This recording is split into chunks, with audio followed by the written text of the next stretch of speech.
Oh, ça va. La température est bonne. Non, non, tout va bien. Tout va bien. Bon, bah, écoutez, ça a l'air d'aller. Vous allez me dire quand même, si je vous touche là, est-ce que vous avez mal? Est-ce que ça vous fait mal là, si je fais ça? Oui? Non? Vous n'avez pas mal? Vous ne sentez rien? Comment ça se fait que vous ne sentez rien? Ah, c'est bizarre. Bon, enfin, si vous ne sentez rien, vous le dites, hein, donc tout va bien, hein. Oui. Ah, non, non, non, s'il te plaît, ça c'est à moi, tu me le donnes. Va jouer avec ton petit frère, s'il te plaît. Papa, il travaille, là. Les pansements, quand même, c'est important. Si j'ai plus de pansements, comment je fais? Bien, alors vous avez compris que c'est pas facile hein, de travailler comme ça à distance, et puis surtout qu'il y a des métiers où on peut pas le faire. Imaginez si je pouvais prendre la température à distance ou toucher les gens pour savoir s'ils ont mal. Voilà, bon déjà c'est pas mon métier, mais en plus c'est pour vous dire, voilà, si vous voulez, la question que l'on peut se poser, c'est jusqu'où peut-on aller en termes de télétravail?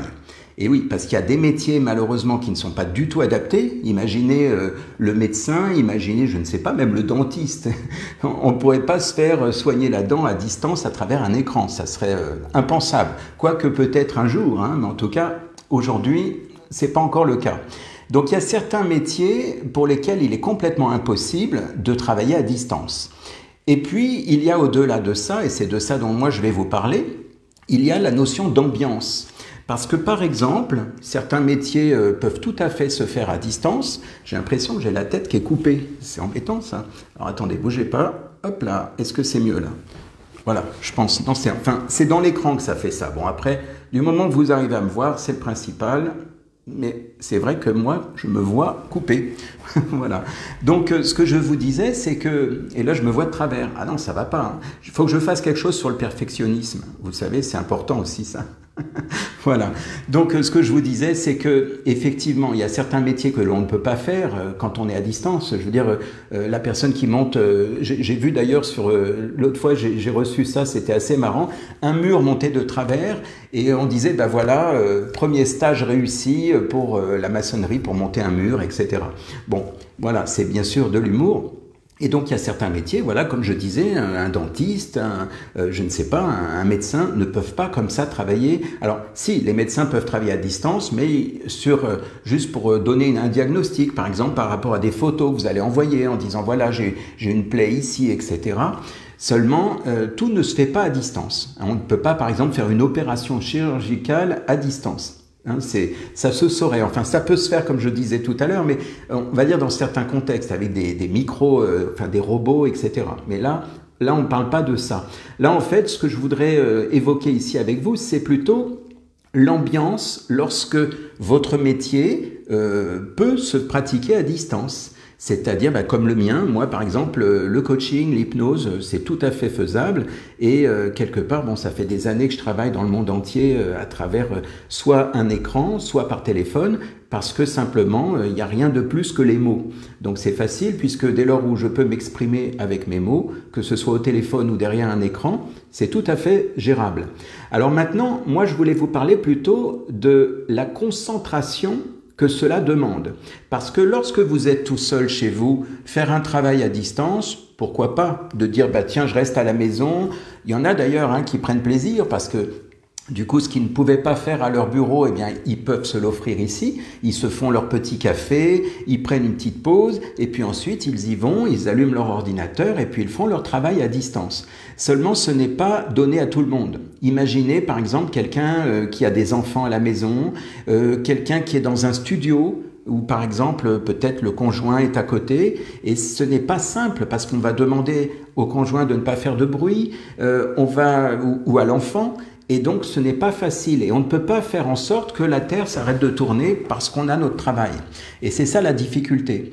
Et c'est vrai que malheureusement, il y en a qui pètent les plombs avec ça. Il y en a qui sont stressés parce que à la fois, ils n'arrivent pas à se concentrer dans le travail qu'ils avaient prévu et en plus, eh bien, ils veulent être toujours à fond comme au travail. Seulement, là, on n'est plus au même endroit, on n'est plus dans un bureau où vous partez le matin, vous revenez le soir, ce serait trop simple. Alors l'idée, c'est de voir comment créer une sorte, j'allais dire, de calme intérieur, faire en sorte que de toute façon, le bruit autour, si on l'a, on l'a. à moins de partir quelque part et s'isoler. Mais malheureusement, si vous êtes chez vous et que vous travaillez à la maison et qu'il y a les enfants ou le conjoint à côté, eh bien l'idée c'est comment faire avec. Et donc si on n'a pas le choix, eh bien faire avec, ça va être trouver un moyen à l'intérieur de vous pour vous sentir bien. Alors évidemment, la solution première, la première solution qui vient à l'esprit, évidemment, si vous avez la place, c'est d'avoir une pièce à part, vous fermez la pièce et vous donnez des instructions en disant voilà, je travaille, qu'on ne me dérange pas. Maintenant, la variante, ça pourrait être, si effectivement l'ambiance malheureusement autour est bruyante, ça pourrait être évidemment d'avoir un casque. Ça a l'air de rien, on n'y pense pas tout le temps, mais bon, ça peut paraître banal pour certains qui se disent bah oui, mais moi, on n'a rien inventé, je le fais déjà. Mais en tout cas, voilà, c'est important de se dire que quand on est isolé dans le casque, l'avantage c'est qu'on est vraiment dans notre cocon. Et puis, malheureusement, parfois, il faut s'adapter avec le bruit ambiant, parce que parfois, on ne peut pas travailler avec le casque. Parfois, eh bien, on a besoin d'être concentré dans notre travail, ou des fois, on est carrément en ligne avec, je sais pas moi, des responsables, des collègues. Et l'idée, c'est comment faire, malgré le bruit de l'enfant qui est à côté, ou je sais pas, de quelqu'un qui fait du bruit à côté. Eh bien, c'est ça, en fait. L'idée, c'est de trouver un équilibre et surtout de se rappeler que ce n'est pas la même chose que si vous travaillez depuis votre bureau. C'est ce que je vous disais tout à l'heure. C'est-à-dire que le travail à 100% comme au travail, c'est impossible, comme au bureau. Parce qu'au bureau, vous savez que vous gérez votre planning. Par exemple, vous commencez à 9 h jusqu'à midi et vous allez peut-être faire une pause vers 10 h 30. Mais ici, il faut reconsidérer tout ça. Parce qu'ici, ce n'est pas le même rythme. Déjà ici, très souvent, quand on travaille de chez soi, beaucoup me disent, voilà, moi je me fais un petit café, je me mets à mon aise, donc on n'est pas dans le même contexte déjà. Maintenant, s'il y a effectivement du bruit, des enfants, etc., eh bien, comme je vous disais, vous ne pouvez pas faire du non-stop, vous avez besoin de faire des pauses, donc ça c'est très important. Et alors, les pauses ne sont pas des pauses où vous allez continuer à travailler, parce que sinon, vous êtes encore dans cette ambiance de travail. Qui plus est, là, vous êtes à la fois dans l'ambiance du travail, mais en plus chez vous. Ça veut dire que vous encombrez quelque part votre esprit, vous créez une sorte d'amalgame en disant « Ah oui, mais je suis chez moi, mais en même temps, je ne suis pas chez moi, je suis à mon travail. » Et ça peut créer un bug. Un bug, c'est un niveau inconscient, évidemment, en termes d'énergie. Il est bon de pouvoir faire des coupures, mais des vraies coupures. Pas la coupure où je reste devant mon ordinateur et je fais autre chose. Parce que vous êtes quand même à ce moment-là installé au même endroit, comme si vous étiez à votre bureau. Donc les coupures, moi souvent quand on me pose des questions, quand on me dit oui mais moi j'ai du mal à décrocher parce que maintenant mon bureau et mon chez moi c'est la même chose puisque malheureusement je suis en télétravail et du coup mon ambiance même chez moi ne me plaît plus parce que j'ai l'impression que je suis en train de travailler. Vous savez, donc alors une astuce qui peut être intéressante, c'est d'avoir un autre endroit où vous vous asseyez quand vous êtes entre guillemets dans le chez vous. Mais quand vous êtes en mode travail, eh bien volontairement vous pouvez déplacer un fauteuil pour vous dire voilà, quand je m'installe comme ça, je suis en mode travail. L'air de rien, à un niveau inconscient, ça change la donne. Ça dépend après de chacun. Je veux dire, il y a des personnes, ça ne les gêne pas du tout. De pouvoir finalement lier les deux. C'est-à-dire que quand ils s'assoient dans leur canapé pour regarder, je sais pas, un film ou quelque chose, et puis quand ils travaillent sur leur canapé toujours pour travailler, eh bien ils sont capables de se dire, bon là je suis en mode maison et là je suis en mode travail. Mais il y en a, je vous assure, c'est très très difficile. Psychologiquement, ils ont l'impression ils ne savent plus s'ils sont chez eux ou au travail. Et ça, c'est très désagréable. Donc, il est important de pouvoir vraiment changer la disposition, par exemple, d'un fauteuil, d'une chaise, ou de s'asseoir ailleurs. Si d'habitude, quand vous êtes chez vous, vous regardez, je sais pas, un bon film depuis votre canapé, eh bien, au moment où vous travaillez, vous allez aller dans un autre endroit, peut-être à l'autre bout de la table, ou je ne sais pas, dans une autre pièce si vous pouvez, ou vous asseoir ailleurs. Pour vous dire, là, je suis en mode « je travaille ». Voyez la différence. Ça a l'air de rien, mais ça peut changer la donne pour certaines personnes, comme je le disais. Alors également, l'idée, c'est de changer d'air. Alors changer d'air, ça peut être évidemment prendre l'air, sortir, simplement faire un petit tour et revenir, mais ça peut être aussi ouvrir la fenêtre et aérer la pièce pour changer d'atmosphère. Ça a l'air de rien là encore, mais ce sont des petites choses, des petites astuces. Parfois, quand les gens me demandent, me disent oui, mais là, depuis que je bosse à la maison, j'ai l'impression que j'ai plus de vie, je sais plus où je suis. Donc là, je donne, on va dire, des petites choses que je peux donner de temps en temps quand les gens me demandent. Et puis si je reviens maintenant sur le fait d'avoir la famille avec vous, que ce soit les enfants ou le conjoint, l'idée, ça va être de répartir le temps de travail. Parce que comme je vous le disais tout à l'heure, on ne va pas travailler à 100%. On ne peut pas travailler à 100%. Vous ne pouvez pas vous dire, je m'y mets de 9 h à midi non-stop avec juste une pause. Ce n'est pas le même contexte parce que là, vous aurez du bruit, vous aurez le conjoint, vous aurez les enfants qui peut-être vont vous demander quelque chose, qui vont faire du bruit, qui vont rigoler, je ne sais pas. Et l'idée, c'est de pouvoir réduire le temps de travail pour que votre temps de concentration soit augmenté. Ça paraît paradoxal, mais quelque part, si vous êtes dans le non-stop, le bruit va finir par devenir fatigant. Mais si maintenant vous compressez tout en disant voilà, je vais travailler moins, par exemple je vais travailler, au lieu de travailler 3 heures non-stop, je vais travailler juste 1 heure à fond, mais pendant cette heure-là, vous savez que vous êtes à fond dedans. Et surtout, et c'est là où souvent malheureusement les familles ne font pas toujours ça, c'est de prendre en compte le fait que oui, c'est embêtant parce que vous êtes coincé à la maison pour travailler, mais en même temps, si la famille elle est là, vous devez aussi répartir le temps. C'est-à-dire qu'on ne peut pas dire je suis à 100% dans mon travail et ma famille, on verra ce soir. Parce que là, c'est pas la même chose. S'ils sont à la maison, vous devez prendre en considération. D'où le fait de pouvoir mieux gérer votre temps. Et c'est là où souvent il y a le bug. Le bug, c'est de penser que si je travaille non-stop du matin au soir, je vais être beaucoup plus efficace que si je travaille peu. Et là, c'est la bonne nouvelle. C'est de dire que justement, vous allez remarquer que vous pouvez travailler en mode compressé, mais à fond. C'est-à-dire que pendant peut-être 1 heure, vous allez être à fond et vous allez avoir un résultat de qualité, plutôt que de travailler non-stop, enfin de chercher à travailler non-stop pendant toute une matinée ou toute une après-midi, et de vous rendre compte que finalement vous êtes agacé par les bruits ambiants, par le fait que c'est pas agréable pour vous. Donc répartir le temps entre le travail et la famille, ça s'impose quand vous êtes chez vous, parce que vous n'êtes pas sur votre lieu de travail. Donc là, ça vous renvoie à l'idée de donner des limites claires à la personne qui est autour de vous, que ce soit votre femme, votre mari, vos enfants. L'idée, c'est donc de communiquer. Et c'est là où ça devient un enseignement. Parce que peut-être que vous n'étiez pas habitué, peut-être que vous partiez le matin, vous reveniez le soir, et puis vous parliez peu en disant « Bon, allez, maintenant je vais me détendre, je vais me regarder un bon film ». Là, vous devez communiquer parce que vous devez dire simplement « Voilà, de telle heure à telle heure, je suis à fond dans mon travail, j'ai besoin d'être concentré. » Voilà. Et là, l'avantage, c'est que vous pouvez parler aussi avec vos enfants parce qu'ils peuvent comprendre si vous leur dites « Voilà, je travaille et rassure-toi, dans 1 heure, je serai avec toi. » Et c'est mieux que de dire « Je travaille et j'ai besoin de bosser toute la journée » parce que l'enfant risque de ne pas comprendre. Il risque de faire une sorte d'amalgame en disant « Mais je comprends pas, maman ou papa est à la maison et il ne s'occupe pas de moi. » Alors que d'habitude, il ou elle s'occupe de moi. Donc, dans le monde intérieur de l'enfant, surtout s'il est en bas âge, imaginez qu'il est, je sais pas moi, 3 ans, 4 ans, pour lui c'est impensable. Je comprends pas, si maman ou papa est à la maison, c'est que normalement, d'habitude, c'est qu'on est ensemble, on rigole, on joue, et là, c'est pas normal. Et tout ça, il va falloir effectivement le transmettre. Le transmettre tout simplement en disant à votre enfant, en lui expliquant simplement, voilà, aujourd'hui, mon travail, il est ici à la maison, tout à l'heure, on va jouer ensemble, tout à l'heure, on va faire ceci ou cela, pour le moment, j'ai besoin de travailler. Et donc, même si l'enfant est tout petit, qu'il n'a pas la notion du temps, le fait de lui dire que l'on va travailler un petit peu, mais qu'après, on sera avec l'enfant, ça le rassure. Donc, quelque part, ça a l'air de rien, mais c'est quand même assez important.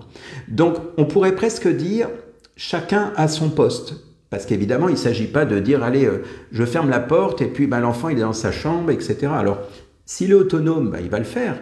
Mais sinon, l'idéal, ça serait de lui donner, non pas un travail, mais peut-être une occupation, pour dire, voilà, tiens, pendant que je travaille, tu peux faire ça, puis tout à l'heure, on se voit, et puis ça sera bien, etc. Voilà, en fait, l'idée, c'est Moi, ça me rappelle quand j'étais à l'époque de l'école, eh ben, il y avait ce qu'on appelait l'étude. Peut-être que ça existe, ça s'appelle autrement, je ne sais pas.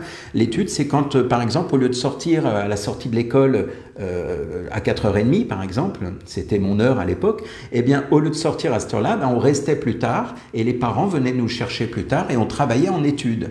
Et quand on était en études, il y avait plusieurs classes réunies, chacun à son niveau. Eh bien, moi, je faisais mes devoirs par rapport à mon niveau à moi, et puis bah, les autres faisaient chacun ce qu'ils avaient à faire, en fait. Donc, en fait, l'idée, c'est ça, c'est d'arriver à jongler, à trouver l'équilibre entre le fait que je suis à la fois en train de travailler, mais en même temps, bah, je suis aussi à la maison, donc je dois prendre en considération le fait que autour de moi, il se peut que mes enfants fassent du bruit ou mon conjoint et que parfois mes enfants peuvent avoir besoin de moi parce qu'ils se disent « Oh bah tiens, il ou elle est à la maison ». Et puis forcément, comme je disais tout à l'heure, ça semble évident que tiens, si le parent est à la maison, dans l'esprit de l'enfant, c'est qu'il est disponible. Voilà. Vous voyez, donc c'est un amalgame, certes, et c'est à vous d'expliquer, de dire simplement, ben non, là, c'est un travail, je suis en train de travailler. Voilà, et c'est tout à fait envisageable de le dire. Voilà, donc en fait, l'idée, c'est ça, c'est d'arriver à prendre ça comme un avantage, à considérer que vous pouvez travailler moins en étant plus efficace, parce que ça, c'est tout à fait faisable, c'est-à-dire, dès lors que vous êtes concentré pendant un temps réduit, eh bien, vous allez avoir plus de capacité à vous concentrer parce que vous saurez que ce n'est pas une sorte d'endurance. Ce n'est pas une concentration sur toute une matinée ou toute une après-midi ou carrément toute une journée, ce qui serait complètement impensable, sauf si vous vivez tout seul. Si vous êtes seul à la maison, ben là, c'est facile. Voilà, donc en fait, pour la performance, pour être plus performant, il est important de faire des pauses régulièrement. Ce n'est pas un drame, parce que quand vous faites des pauses, il y a des gens, ils ont peur des pauses parce qu'ils disent « Ouais, mais j'ai trop de boulot, je ne peux pas faire une pause ». Et justement, en faisant une pause, vous vous aérez l'esprit, et quand vous retournez dans votre travail, c'est beaucoup plus facile d'avoir de la clarté d'esprit, en fait, de vous concentrer plus facilement. Donc tout ça, ça peut être important. Et puis, bien, l'idée, c'est de ne pas faire abstraction de ce qui est autour. S'il y a les enfants, il y a les enfants. On ne peut pas faire comme s'ils n'existaient pas. On ne peut pas vouloir que, sous prétexte qu'on est à la maison et qu'il faut absolument qu'on travaille, d'imposer que les enfants, ils se taisent et qu'ils dorment et que... Non, eux, ils ont le droit de s'amuser, ils ont le droit de rire, ils ont le droit de faire des choses. La seule chose, c'est que vous mettez en place des règles en disant, par exemple, tout à l'heure, j'irai te voir, pour l'instant, j'ai besoin d'un petit temps pour travailler. Voilà. Bon, ça semble être plutôt de l'ordre du bon sens. Hein. Peut-être certaines personnes se diront, oui, j'apprends rien là-dedans, et c'est ok, hein, et c'est même tant mieux. Mais l'idée, c'est ça, c'est plutôt pour ceux qui ont du mal à gérer leur temps, de comprendre que quelque part, eh bien, tout ça, c'est une question d'équilibre entre ma vie privée, c'est-à-dire autour de moi, la maison, les enfants, la famille, et puis ma vie professionnelle qui, pour l'instant, pour certains, est positionnée dans le lieu d'habitation. Et évidemment que l'idéal, évidemment, ça serait, pour certains, il y en a qui disent « Ah, mais moi, mon rêve, c'est d'aller de nouveau au bureau comme avant. » Et il y en a malheureusement qui ne peuvent pas. Et il y en a qui adorent, à l'inverse, travailler de chez eux parce que justement, eux, ils arrivent à trouver un bon compromis entre le moment du petit café, les petites pauses et autres, et puis ils arrivent à être efficaces. Donc là, c'est génial. Voilà, donc j'en ai terminé, c'était juste pour parler de ce sujet, parce que c'est un sujet d'actualité de plus en plus, que de parler du travail à la maison, du télétravail, et en fait, l'idée c'est d'arriver à ce que vous puissiez transformer le côté agaçant du travail, comme je l'ai titré « à cran », parce que vous êtes devant l'écran, et c'est pas pour autant que vous pouvez être à cran. Voilà, donc l'idée c'est d'arriver à rééquilibrer l'ensemble, mais en prenant en compte le fait que si les enfants sont là, ils sont là. Et ça fait partie de l'ambiance. Voilà. Donc en tout cas, en ce qui me concerne par rapport à mes accompagnements, comme je vous l'ai dit au début, eh bien moi je travaille à distance depuis déjà pas mal d'années. Donc n'importe où dans le monde, parce qu'évidemment après on tient compte du décalage horaire. Moi il m'est arrivé de faire des séances avec plusieurs heures de décalage, hein, si c'était à l'autre bout de la planète, mais je peux vous dire que la séance est tout autant efficace, hein, c'est-à-dire qu'on arrive à faire un travail comme si nous étions l'un en face de l'autre. Après évidemment je reçois aussi, mais je veux dire que si pour des raisons X ou Y, vous ne pouvez pas vous déplacer physiquement, eh bien, c'est tout à fait envisageable que de travailler à distance, que ce soit en visio ou par téléphone, parce que c'est pareil aussi, je travaille aussi au téléphone. Voilà. Et puis, petite parenthèse pour les professionnels, ceux qui, par exemple, sont habitués à travailler de visu, eh bien, il y en a malheureusement qui sont très doués, qui sont tout à fait capables, ils sont très performants dans leur métier, et malheureusement, quand il s'agit d'utiliser la distance, ben, ils sont moins à l'aise parce que c'est quelque chose qui est peut-être nouveau pour eux. Eh bien, petite parenthèse pour eux, ceux qui sont coachs, thérapeutes et autres, eh bien, moi j'avais lancé un programme il y a 1 an à peu près, donc concernant l'accompagnement à distance. Donc tout ça c'est sur mon site internet. Ce que je fais, je vais le noter, mon site internet, dans le descriptif de cette vidéo, pour ceux que ça intéresse. Voilà. Eh bien, je crois que j'ai fait le tour. Alors, je vous souhaite une belle soirée et puis bien bon courage pour tous ceux qui travaillent de la maison, et rassurez-vous, c'est faisable, on peut s'organiser et on peut rester serein. Et c'est ça le plus important. À bientôt.